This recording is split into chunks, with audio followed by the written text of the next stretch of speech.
porque teu é o primeiro versículo, é um chamado do reino para nós. No versículo de número 13, dá um indicativo de que esse reino, ele tem um dono, de que esse reino, ele tem quem reina. Porque quando diz no versículo de número 13, porque teu é o reino, teu aqui é uma palavra indicativa de que existe alguém que é dono desse reino. No versículo 13 nos dá um indicativo de que esse reino, ele não está abandonado. E é didático isso, repita comigo: o reino, ele tem um rei, e não está abandonado. Só que eu preciso, para eu conseguir entrar aqui com vocês, explicar mais ou menos para vocês a visão panorâmica do capítulo de número 6 do Evangelho segundo escreveu Mateus. Quando você olha para o capítulo de número 6 de Mateus, você observa que Jesus está em uma das suas instruções, expressões para os discípulos, no Sermão da Montanha, a hora onde começa no capítulo de número 5 do mesmo Evangelho, onde escreveu Mateus. Aqui Jesus ele está passando uma instrução para os discípulos, o dever de orar. Só que antes que Jesus passe a instrução aos discípulos sobre o dever de orar e sobre como orar, Jesus vai olhar para os discípulos, os instruindo, dizendo: vocês não podem ser como os fariseus. Vocês não precisam ser igual a eles, porque eles têm obras, não para a minha glória, mas o que eles fazem, o que eles deixam notório e visível aos que veem, é para a sua própria recompensa e galardão aqui. Jesus olha para os discípulos e diz: o que eles fazem, vocês não podem repetir. Jesus diz: eles oram, quando eles vão orar, eles oram em pé, para que os outros os vejam. Vocês não, vocês são discípulos. Quando eles vão jejuar, eles não lavam os rostos para mostrar que está jejuando. É mais ou menos isso que Jesus vai instruir os discípulos a não fazer. Se for entrar em um contexto mais simplório com vocês, você vai observar que os fariseus eles tinham por liturgias, os fariseus tinham por práticas fazer rituais, mostrar aquilo que está por fora, até certo ponto que Jesus disse: os fariseus, esses que se dizem ser doutores da lei, eles são como sepulcros caiados. Por fora eles têm aparência, por fora eles têm boniteza, por fora eles têm liturgia, mas por dentro já está morto. É apenas aparência. Aí no capítulo de número 6 de Mateus, Jesus olha para o discípulo e diz: vocês não podem copiar o modelo deles. Primeiro, eles oram de pé. Segundo, quando eles jejuam, eles não lavam os rostos. Eles ficam perceptível no rosto deles que eles estão jejuando. Aquele tipo de gente que diz: eu sou o cara, eu sou o santo, eu faço, eu posso, eu dou conta. Só que no capítulo 6 de Mateus, quando Jesus está ensinando os discípulos a orarem, Jesus ele dá um indicativo de que tudo aquilo que eles devem fazer é voltado para o próprio Deus. O próprio modelo da oração já é indicativo de que a minha vida deve ser voltada para Deus. Jesus, continuando no capítulo 6, após os instruir, ele agora vai começar a ensinar como eles devem fazer na oração, para orarem. Jesus vai olhar para eles e vai dizer: quando vocês orarem, vai para teu quarto e fecha a porta, e o teu pai que te vê em secreto o recompensará. Pregador, aonde está o reino de Deus? Aonde está este reino que você citou nos versículos? Está aqui, porque o Evangelho é isso aqui. Não é sobre aqueles que se mostram, aqueles que dizem que fazem, aqueles que dizem que dão conta. É sobre aqueles que entram no quarto. Como o próprio Jesus está ensinando: fecha a porta do teu quarto, que o teu pai que te vê em secreto o recompensará. É alguém dizendo para você: você não parece muito ser crente, não. Você parece que não transparece muito isso que você diz que serve. Calma lá. É porque às vezes não pode dar perceptiva ao rosto de alguém, mas só Deus sabe o que você faz dentro do seu lar. Só Deus sabe as noites que você tira de oração. Só Deus sabe do choro que você tem no seu quarto. É alguém daqui dizendo, religioso e crente demais, é Deus Santo, dizendo: esse aí não é crente não. Mas é Jesus de cá dizendo: eu conheço ele. Por quê? Porque reino de Deus, o Evangelho é isso aqui. É Jesus e seus discípulos. Eles fazem e mostram o que estão fazendo. Vocês não. Vocês fazem, mas não precisam mostrar o que estão fazendo. Entre para teu quarto, que o teu pai que te vê em secreto, esse recompensará. Sobre a oração, essa é a primeira instrução que Jesus passa para eles. Qual a primeira instrução, pregador? É essa. Quando você for orar, entra para o seu quarto e ore ao Pai que está em secreto e Ele te verá. Isso aqui não é um sinônimo, você não pode, como um exemplo contejoso, levar o pé da letra dizendo que isso é literário. Mas agora eu vou orar só dentro do meu quarto.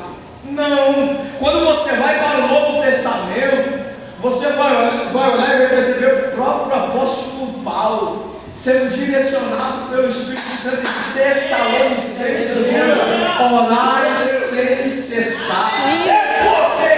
Orar sem cessar ali não significa que você tem que simplesmente ficar limitado a um quarto, a uma casa. É aonde você pisa, aonde você vai, aonde você anda. A presença de Deus tem que estar em você, o reino de Deus tem que estar em você.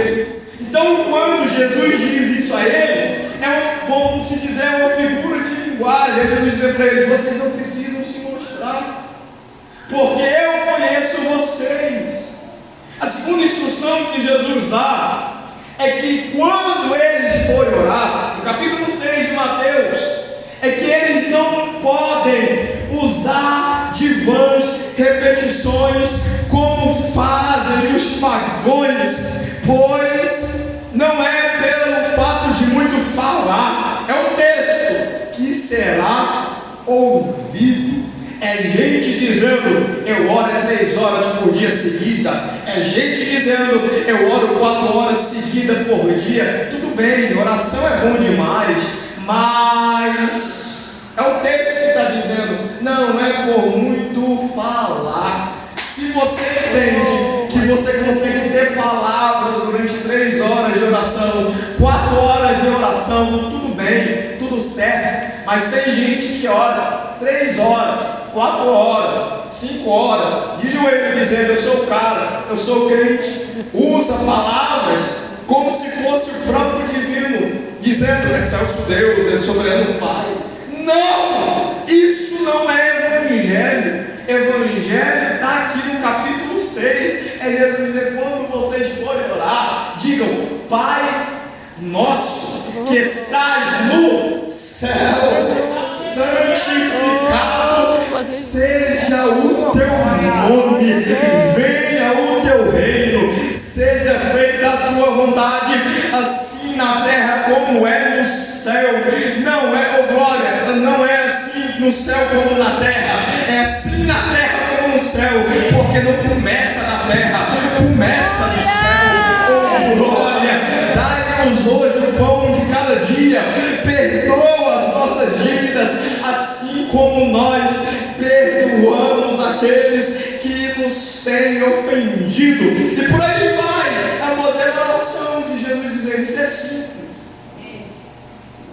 Então é Jesus aqui ensinando para eles que não precisam usar de vãs repetições. Vocês precisam reconhecer que vocês são humanos. Vocês precisam reconhecer que vocês são gente, como eu sou gente, que nem a gente. Porque sim, nós somos humanos. Quando nós reconhecemos que somos pecador. E quando reconhecemos que somos pecador, nós dizemos: eu não dou conta de orar, eu não dou conta de falar. Aí vem o Novo Testamento dizendo que o próprio Espírito, entenda isso, que o próprio Espírito com gemidos inexprimíveis interceda por nós enquanto a gente ora. Porque oração não é para quem está no topo, oração não é para quem se diz ser aquele que é santarrão, oração é para aquele que está vivendo no reino de Deus. Essa é a segunda instrução que Jesus passa: não usem de vãs repetições, não vos assemelhe a eles, porque o vosso Pai tudo Ele sabe antes mesmo de você pedir. Aleluia. Então, olha isso aqui: antes mesmo de nós pedirmos em oração, antes mesmo de nós orarmos, quem já sabe? O Pai. É alguém daqui dizendo que está abafando o seu cara, o seu horário, já está dizendo: não, já sei até que tu está pensando. Oh Jesus, Porque tem gente que pensa que a última bolacha do pacote é aquele tipo de gente que diz: eu sou espiritual. Não, calma aí, antes mesmo de você estar aqui, Deus já sabia que você estaria aqui. aleluia. Ele já conhece os seus pensamentos. Glória a Deus. Aleluia. Glória a Deus. A terceira instrução sobre a oração que Jesus ensina é o modelo da oração. E tem algumas características nessa oração, e eu aqui já preguei em cima dela, inclusive preguei sobre a tentação na igreja do pastor João. Aqui hoje eu prego sobre o reino. É que nessas características é importante ressaltar que nós devemos tomar como base isso aqui. Se não tomarmos como base essa oração para a nossa vida, acerca daquilo que devemos pedir em Deus, não sabemos de nada. Por quê? Porque essa oração ensina que nós dependemos de um Deus. Essa oração ensina que nós estamos em um reino. Repita comigo essa oração. Ensina que dependemos de Deus. Que estamos dentro de um reino. Essa oração ensina que a glória não é minha, mas é de Deus. Está aqui, versículo 13: porque teu ao reino o poder, a glória para sempre. Amém. Eu quero destacar com vocês dessas características, dessas observações do capítulo 6 sobre o reino.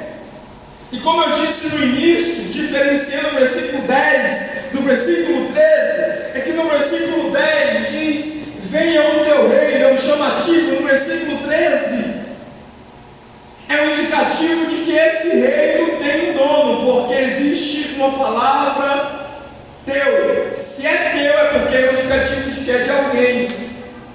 E se esse reino tem um dono, pregador, quem é esse dono? Se o reino tem um dono, logo esse reino tem um rei. Esse reino só é reino porque existe um rei estabelecido. Aleluia. Quando você olha para Êxodo, capítulo de número 15, versículo de número 18, se não me falha a memória, quando o povo passa o mar vermelho, quando eles terminam de passar o mar vermelho, eles começam a entoar cânticos a Deus, eles começam a exaltar o nome do Senhor Jesus, eles começam a magnificar o nome dele. E diz no capítulo 15, versículo 18, que Jesus, o Senhor, ele reinará para todo sempre e eternamente. Quando você vai para Salmos, capítulo número 24, versos 7 ao 10, diz que levantai, ó portas, vossas cabeças, levantai-vos, ó entradas eternas, para que o que? Para que reine o Rei da Glória. Quem é esse Rei da Glória? O Senhor forte e poderoso. Ele é aquele que é poderoso na guerra. Mais uma vez o salmista repete dizendo: levantai portas as vossas cabeças, levantai-vos ó entradas eternas, para que entre quem igreja, para que reine o Rei da Glória. Quem é esse o Rei da Glória? O Senhor dos exércitos. Esse é o Rei da Glória. Alguns dizem que esse salmo é citado como referência da subida de Jesus após a sua ressurreição e após ficar os 40 dias na ascensão. Quando Jesus estava subindo, era alguém lá de cima dizendo: levantai, ó portas, as vossas cabeças, e entrará o Rei da Glória. Quem é esse o Rei da Glória? Os que estavam aqui diziam: ele é o Rei da Glória, o Senhor poderoso na batalha. Quando você olha para Apocalipse, capítulo de número 17, versículo 14, já agora, porque muitos quando leem Apocalipse diz: vixe, acabou. Não é sobre o fim. Apocalipse nos fala sobre um novo começo. Capítulo 17, versículo 14 de Apocalipse diz que guerrearão contra o Cordeiro, mas o Cordeiro os vencerá, pois ele é o Senhor dos senhores, é para o Rei da Glória e Rei dos reis. Ele vencerá em sua glória, ele e os seus chamados, escolhidos e fiéis. Capítulo de número 19, versículo 16 de Apocalipse, João está vendo uma cena maravilhosa, pastor, bispo, de que as bodas do Cordeiro está para acontecer após o arrebatamento. Vai iniciar-se as bodas do Cordeiro. É daqui João tendo uma visão. E no versículo a qual eu li, ele diz: este que virá sentado no cavalo branco, ele tem na sua coxa escrito Rei dos Reis e Senhor dos Senhores. O pregador não entende, vai entender desde o Velho Testamento. A Bíblia já nos relata e nos fala quem é esse rei. Quando você chega em Apocalipse, você vai entender: esse rei é Jesus e ele permanece eternamente. Se esse rei permanece eternamente, é porque ele tem um reino eterno. Esse reino é eterno.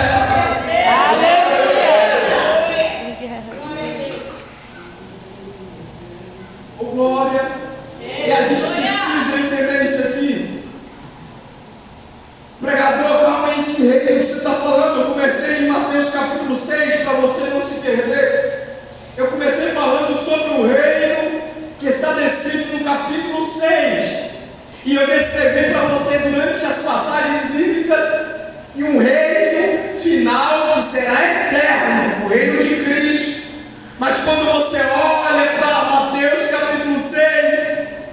você observa que este reino, a qual o próprio Jesus ele está ensinando aos seus discípulos, é um reino que já estava nele.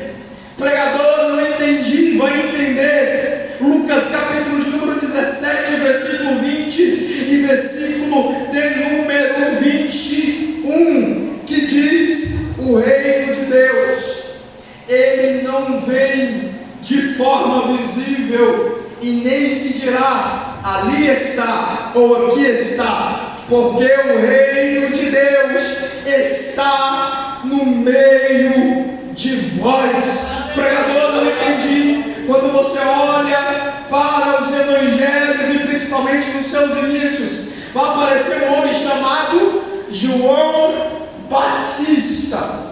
Esse homem, ele estava pregando sobre arrependimento.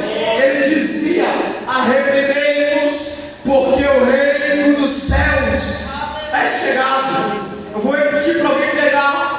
João Batista, que pregava sobre arrependimento, ele pregava sobre arrependimento, mas ele dizia: este arrependimento, vocês só terão possibilidade de se arrepender, porque o reino de Deus é chegado. Aleluia. Pregador, o que João Batista estava dizendo com isso?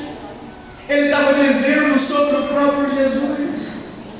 Jesus, quando estava chegando, João Batista olhou para ele, e que ele estava também do lado dos discípulos, e disse: eis aí o Cordeiro de Deus, quem tira o pecado do mundo. Biblicamente você observa que João Batista repete por 2 vezes essa expressão aos seus discípulos, dizendo: eis aí o Cordeiro de Deus, quem tira o pecado do mundo.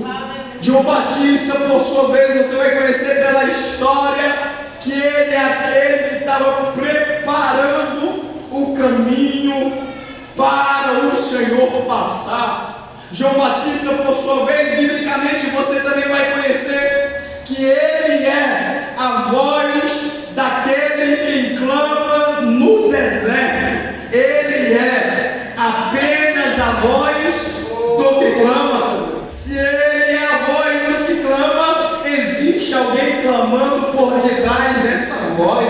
Era Deus dizendo: eu clamo por tua boca, você está preparando o meu caminho. Prova disso, o próprio João Batista já sabia: arrependei-vos, pois o reino de Deus é chegado. Quando você olha, Jesus estava chegando perto de João Batista, o que pregava o arrependimento. Ele olhou para João Batista e disse: João, me batize.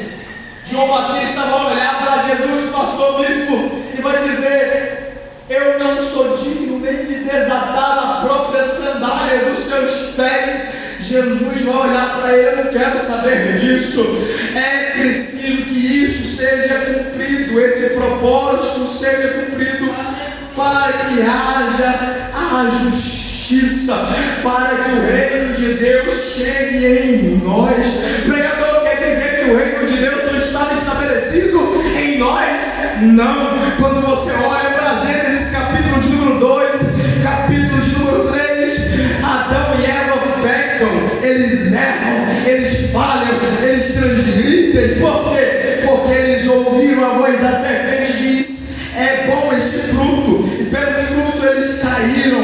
A presença de Deus saiu, a presença de Deus foi tirada. Quando você olha para o livro de Gênesis, você vê Deus aparecer na viração do dia, dando oportunidade para eles, para que eles voltem para Ele, mas eles ficam jogando a culpa um no outro. Aí Jesus tem um plano divino, o próprio Deus tem um plano divino que Ele revela no livro de Gênesis. Não tem problema, vocês não quiseram reconhecer, eu envio o meu próprio Filho, e através dele será estabelecido o reino em vocês. Aí João Batista está aqui dizendo: eu sei quem está vindo aí, é alguém que está vindo estabelecer o reino novamente entre vós.